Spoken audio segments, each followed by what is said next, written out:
Hello, everyone, and welcome to an interview with Michael Henry. If you don't know, this is our CFO, Michael Henry, and Michael's going to talk to us today about his long, varied, eclectic love of music. So, Michael, over to you. Tell us about the history of music with Michael. Thank you, Holly. And thank you for the opportunity to spend, Anytime. hopefully not too much time, but a good amount of time in talking about the importance of music to me. I would go back a number of years as I'm sure I don't look it from somebody who has gone past the age of 60, which I think is what folk of my age do now. I think about my love of music and it goes really back to childhood. I'm the son of a West Indian man from Dominica who, when he came to this country, one of the things that he brought with him was his love of music.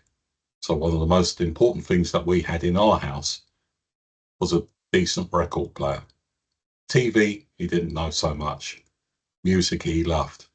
So one of my earliest memories is him playing his music. And I can remember one of my earliest memories, which I was reminded of just today, was Trojan music, which is a mixture of ska, reggae, and blue beat. And I was reminded of the first album that I ever saw, which was Tighten Up Volume 1 on Trojan Records. And I look at it now and it's amazing how many of those songs still remain popular now, have been covered countless times. And for somebody who just saw them as decent songs back then, realised the place that they do hold in history. And that probably is what started off my love of music. And before I go into that, I'll share with you how in contact I remain with music today. A number of us probably watched the Glastonbury festival that was on a few weeks ago. Yeah. One member of the team, of course, was fortunate enough that I know of, there might be even more, to have been there. Well, I was watching a band called the Ezra Collective, and the drummer from there, they're an incredible group, an absolutely incredible group, who most certainly are probably on my bucket list to go and see live.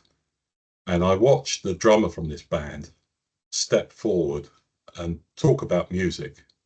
And it summed up my feelings of it and the importance of music for everybody, which is people in front of him are probably in the best place they've ever been. And people in front of him are probably not in the best place they've ever been. What music does, though, is bring joy. Joy to support both those emotions. If you're not feeling good, music can make the difference in making you feel better or to reflect on why you're not feeling so good.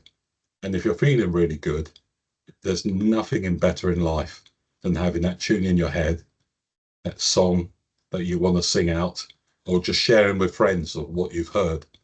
And I thought his interpretation on that was superb, about the importance of music.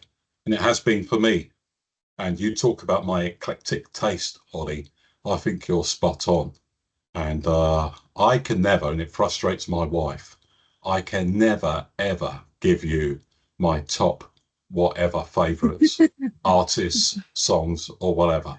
But what I can do is let you know, and I've done my best to narrow it down, like from where I am now, the ones that have meant the most to me.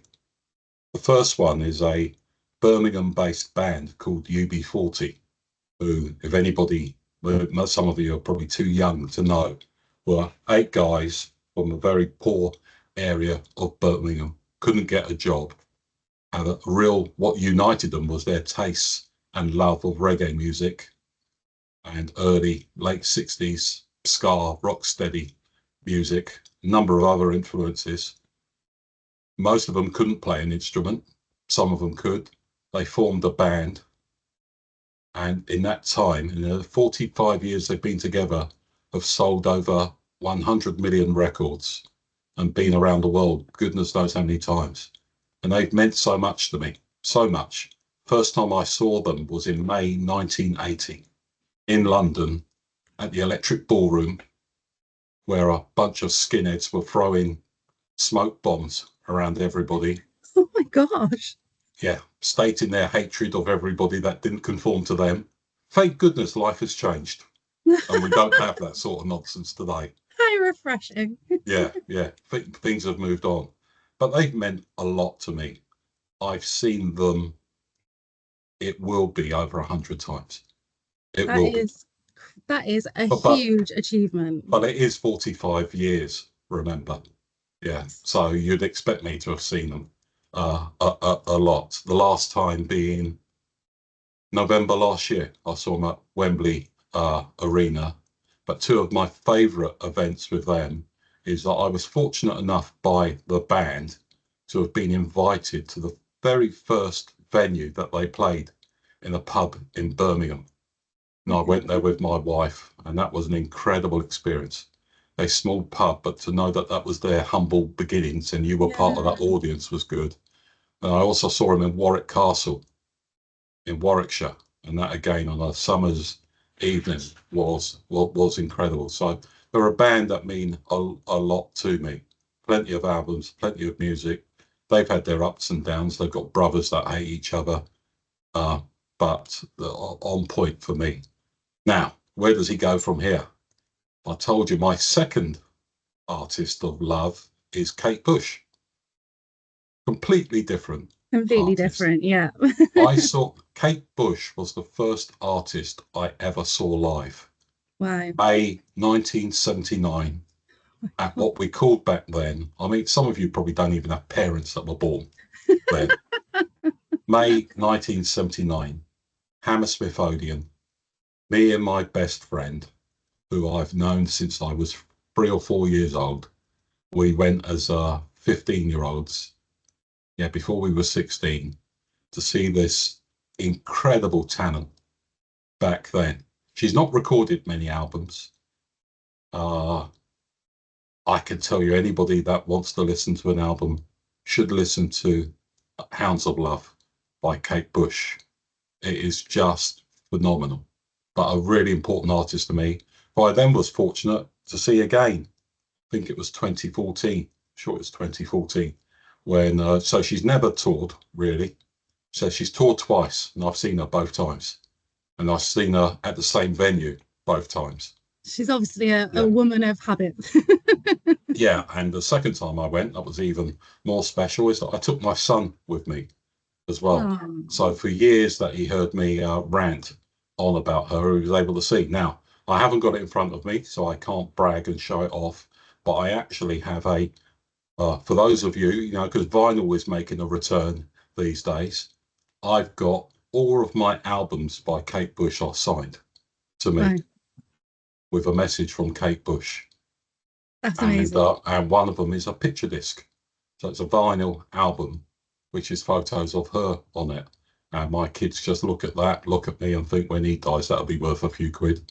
When she dies, that'll be worth a few more. But she's another incredibly important artist to me. The third one I would move on to, again, back to reggae, is a London-based reggae band who are about over now. They've just split because of age and a few other factors, but they started in London around 1975 called Aswad. Really good, high quality reggae band. Little known fact, who got to record with Bob Marley when he was over in London. Yeah, but they will be known, their biggest hit that will be known is, well, I can't even remember that. Well, they had a number one hit in the UK. For me, it was very poppy. They are an incredible band. If I was referring anybody what to listen to them, it's a live album that they recorded as part of the Notting Hill Carnival called Live and Direct, which is just superb. My fourth one, of course, another reggae act, because I wanted to emphasize how eclectic my tastes are. He says, choosing three reggae bands out of the first four artists. An artist called Gregory Isaacs, who probably is the Marvin Gaye of reggae music. He has an incredible voice. He has probably recorded more albums than anybody. I'm sure they're still turning up with recordings that he has made. He's equally as important because my love of his music is equal to my wife's love of his music. And there are some songs that he's recorded that mean so much to the two of us from when we first met through to today. So he is not a wonderful, wonderful artist. And again, two albums that stick out for me. He's known for writing Night Nurse, which was recorded by Mick Hucknall from Simply Red. He's known from years before that. He first come to my attention about 1980, 81 for two albums, War Gregory and Lonely Lover, which are just the pinnacle of lovers rock reggae, for those of you that enjoy it. And then when I was thinking about the fifth one, I'm struggling. And all I could say to you is that there's three artists, all three of them I've seen live, and all of them were global superstars. George Michael is probably one of the greatest talents this country has ever produced. That's a big statement. Without doubt, in my mind. I saw him twice when he was in the pop group Wham. Yeah. Yeah. One at the venue in Victoria, where I think now it's not the venue, sorry, the Lyceum in London, which now I think is the Lion King is on there, but it used to be a pop rock festival back then. And once at Brixton Academy, just before they were doing the final shows for Wham. Of course, he went on to be an even bigger solo artist. I saw him, one of the greatest concerts I ever saw was with my wife. We went to see him at Earl's Court in London. And his recording career is just superb. And there are a number of tracks that he's recorded that I just think are the greatest ever. The second one, and this is why I can't differentiate between the three, is Prince. Again, I've seen him a couple of times. A wonderful recording artist. Saw him in Wembley a couple of times. Just, once again, just outstanding. And then the third person on the list is Michael Jackson. Again, I've seen live 3 times. And the reason why he stands out is because one of the concerts that I went to with my wife, she was 8 months pregnant with our first child. So we were, she was doing her best to enjoy and dance and not go into early labour. Yeah, but again, I don't think that folk realise what live music was back then and how much it thrilled people than if you saw someone like these guys live. Now, if I think about songs have always meant something to me. There are a number of things that reflect mood. I go more than just listening to a melody, the music and whatever. Lyrically, songs can mean a lot to me as well. But just looking at songs that have just stood out to me in the past few years of meaning so much are probably related to my 3 children, not kids anymore because they're all in their 30s. My eldest one in 1988, a song by Womack and Womack called Teardrops stands out every time I hear it. I think about the time that my first son was born. Womack and Womack were 2 wonderful recording artists.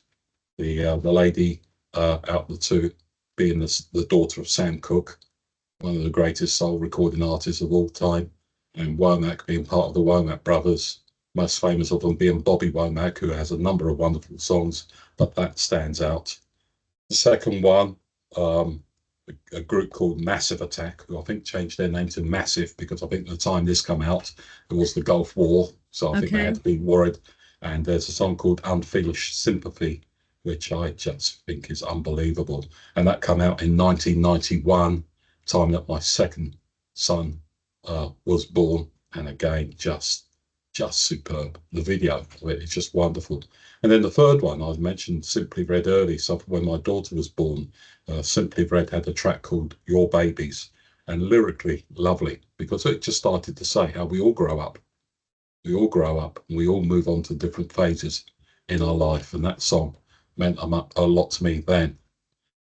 As I said, with my wife, I've enjoyed playing a love affair of music and going to a lot of gigs, especially around reggae. I'd be remiss if I didn't say that her love of reggae is probably greater than mine. I've probably got a broader taste. I think she's got a deeper love of reggae than I would ever have. But I just wanted to cover just a few other highlights of music for me. You're looking at somebody who saw The Clash in Brixton What year in was that? 1982. Well, Yeah, the year that Joe Strummer, the lead singer of The Clash, disappeared. But that was, I've never known so much energy in one room than going to see that band, who were imagine. just one of the greatest British bands you could see. And then if I go back a week ago from today, the 4th of July, 1985, I saw Bruce Springsteen at Wembley Stadium. He came on at 6 o'clock and sang Independence Day Epic. and went off stage at 10:30 that night. Wow. Yeah. And it's probably a lot more difficult for him to do that now, but he's always been that type of artist. But I do have other tastes of music. Motown, especially, I love. The Four Tops, Marvin Gaye, Smokey Robinson being one of the greatest songwriters. My great musical tastes were in the 80s.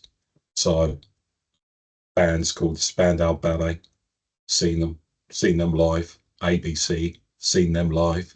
Duran Duran, Culture Club, seen them live.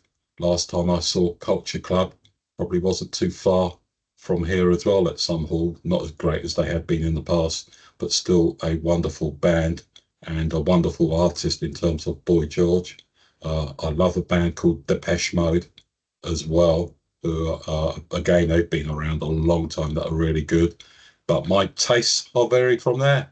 Country music, Dolly Parton and Jolene is probably one of the greatest lyrically Yeah. worded songs you could ever come from. And if you Yeah. just listen to her voice, it makes you realize how much she believes in that song. And Yeah. a new recording artist, well, no, she's been around a number of years. She's probably getting more attention now than she ever has been, called Brandy Carlisle, who's also extremely good. In terms of soul music, Luther Vandross, I've seen a number of times. He's no longer with us, but vocally, there probably wasn't too many that were any better than him. No. And then I'll just round it off with a couple of British artists that have meant a lot to me. Adele, I think, she'll just be looked back on, and people will realise as to how good an artist and a singer that she was. And of course, she isn't around now, but I felt that Amy Winehouse, uh, flawed in many ways, but as a recording artist and singer, was one of the best ever. So, 100%. Holly, that gives you an idea of me and my musical taste. Have I got the job? Yeah, absolutely. You may be a tad overqualified, Michael, I hate to say, but that was fantastic. How many gigs then, live gigs, do you think? Because 100 UB40 live gigs. I So don't how know. many in total do you think? I felt there was a period in the early 80s between 1981 and 80, let's call it 86. I mean, you're looking at someone, I know we started off, Holly, when we were talking about it. The time I decided to go to UB40, my father said to me, "You've got a choice. You're either going to UB40 or you're going to see Bob Marley." And I chose UB40. Won't regret that still, but that was my choice. The only compensator is, of course, I've seen Ziggy Marley live, Bob Marley's son, and I've seen the Wailers, which was the residual group, live. You ask your questions about artists, how many different artists? It will be in excess of 60 different artists. It Yeah. may well be Right. up to 100 different artists. I mean, I could sit here and call them all off. A lot of the artists that you'll hear from the 1980s, I've probably seen live. It's probably easier to talk about the ones who if I talk about the ones that are around now that I still have a hope to see, is that I think that Coldplay are incredible. I've never seen them live, and I'd like to see them. They're just one, but there's not too many of them around now that I'd say I haven't seen or I would want to see. But many of them. But between that period, early 80s to mid 80s, it was probably out 2 or 3 times a week going Wow. to see people. That's fantastic. That is amazing. People are going to be so interested in everything you've just said. Don't be surprised if you get some Teams chats for some recommendations. This is a call to everyone to ask Michael for recommendations. Yeah. But that was I great. just need to end this though to all the leadership team, but do your numbers. Yes. Do your numbers, everyone. Yeah. Priority. Yeah. But that was fantastic. And maybe next newsletter, Maris, we'll get Michael on some kind of karaoke, and just kind of keep this going. I think No, karaoke definitely yeah, next. honestly, karaoke is perfect so long as they are instrumentals. Okay. Because you don't want to compete with the vocal. No, no, instrumentals. I know the words to every instrumental Okay. out there. So, Okay. yeah, Brilliant. I'll get that lined up and I will yeah, see you in the next newsletter. yeah. Okay.